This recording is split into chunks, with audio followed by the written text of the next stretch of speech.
정지원님이 인간관계를 편하게 생각할 수 있는 방법이 있을까요? 아직까지 너무 어려운 것 같아요. 네. 좋은 질문이자 고통스러운 질문이지. 네, 어렵죠. 아니, 저는요, 인간관계 때문에 좀 힘드신 거 있어요? 힘들죠, 당연히. 끊을 건 끊어야 돼요.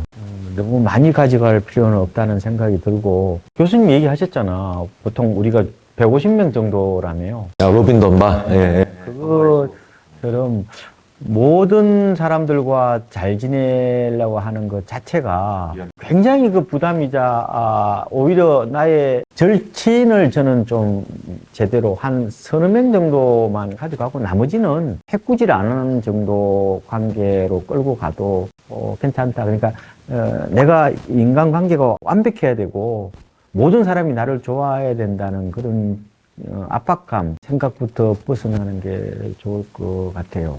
그래서 저도 대학교 때 지냈다가 그 이후에 대면대면하고 별 연락도 안 하고 살아도 아무 관계 없던데요. 제가 블로그에 썼는데 며칠 전에 저하고 고종 사촌인 딸이 결혼을 했어요. 고종 사촌이신 분의 딸. 그러니까. 네, 근데 네, 네. 어렸을 때 야, 이거 쉽지 않다.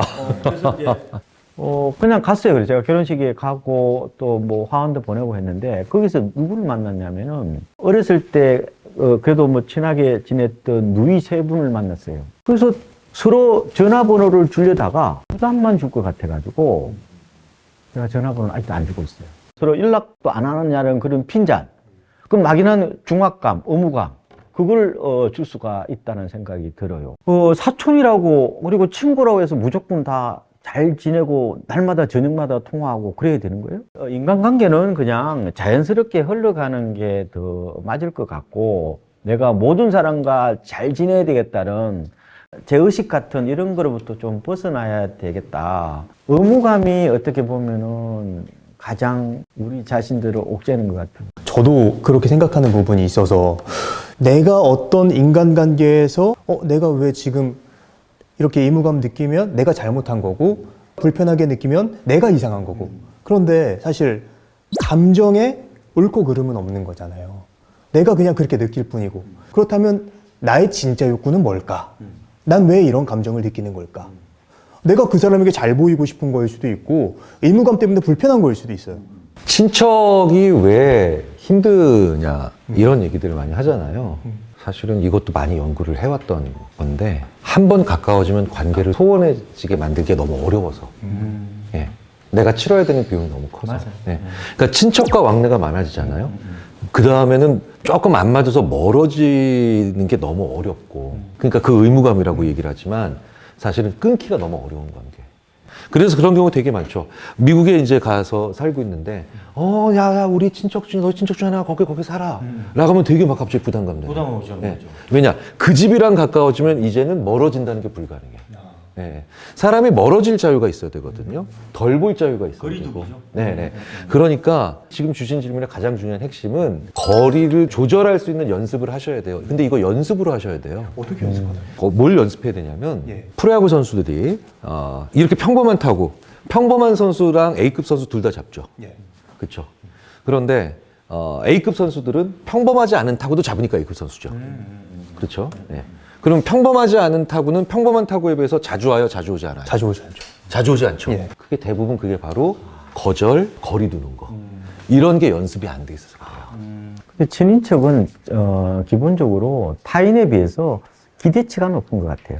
그래서 조금만 실망으로 떨어지면은 이게 그 감정이 개입되니까 정서적 가치라고 그러잖아요. 이모션 밸류 같은 건데 거기 들어가다 보니까 곧바로 그 실망이 오는 거고 그러다 보니까 더 분노하는 그런 어떤 측면이 있는 것 같은데 어쨌든 과거보다는 지금 이게 범위가 많이 좁아졌잖아요. 친인척.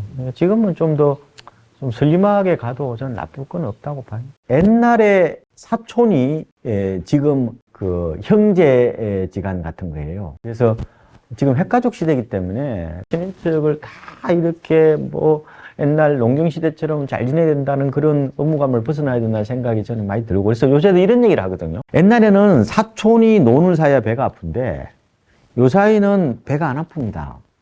일단은 사촌을 만날 시간도 없고 만나지지도 않아요. 그냥 고모 아들이고 그냥 이모 아들이에요. 그래서 요새는 이런 얘기를 제가 하죠. 바로 형제가 아파트 사면 배 아픈 시대다. 옛날에 사촌 보는 만큼 지금 형제들을 만나니까요. 저는 솔직하되 과장된 얘기, 솔직하되 강도 조절이 안 된 얘기 하지 말라. 그러니까 뭐냐면 나도 너랑 자주 보고 싶어 라는 얘기를 하는 건 솔직한데 야 우리 진짜 한 가족처럼 살자. 이건 과장된 얘기죠. 그러니까 솔직하되 과장된 얘기는 정말 위험해요. 솔직한 얘기는 좋은데 상대방의 기대치를 더 높일 수가 있기 네. 때문에. 그런 얘기는 되게 어렵죠. 그 인간관계에서는 이제 타인에게 어떠한 불안감을 느끼게 된다면 그렇다면 우리가 어떻게 하느냐에 대해서 또 생각해 볼 수도 있을 것 같아요. 일반적으로 불안감을 강하게 인간관계에서 느끼는 사람들은 회피하려고 하잖아요. 그럼 회피하지 못하는 상황에서는 나의 그런 불안감을 어떻게 감추려고 하죠. 그리고 감추려고 하다 보면 이제 상대에게 꾸며진 모습, 마치 상대의 입맛에 맞춰진 나의 모습을 계속 보여주려고 노력을 하게 되고 그렇게 되면 나는 가면을 쓰고 사회생활을 할 수밖에 없는 상황이 되게 됩니다. 결국에 불안함을 없애려고 상대방과 인간관계를 그렇게 맺으려 했지만 혼자 남게 되는 그런 악순환에 빠져들게 될 수 있다. 감정이라는 건 결국에 무의식의 영역인데 내가 그 욕구를 한다면 대처할 수 있게 됩니다. 의무감 때문에 불편을 안 보면 되고 만약에 불편하면 내가 이제 그 사람과 친해지기 위해 어떠한 행동을 하거나 아니면 또 이제 피해도 되고 아니면 상대에게 물어볼 수도 있겠죠. 너 지금 나 불편해? 혹은 내가 지금 이런 감정을 느끼고 있는 것 같은데 우리 이렇게 해볼까? 대처를 할 수 있다는 거예요. 그래서 이 두 가지를 한다면 조금은 마음이 편해지지 않을까. 어떻게 이렇게 잘 알아요?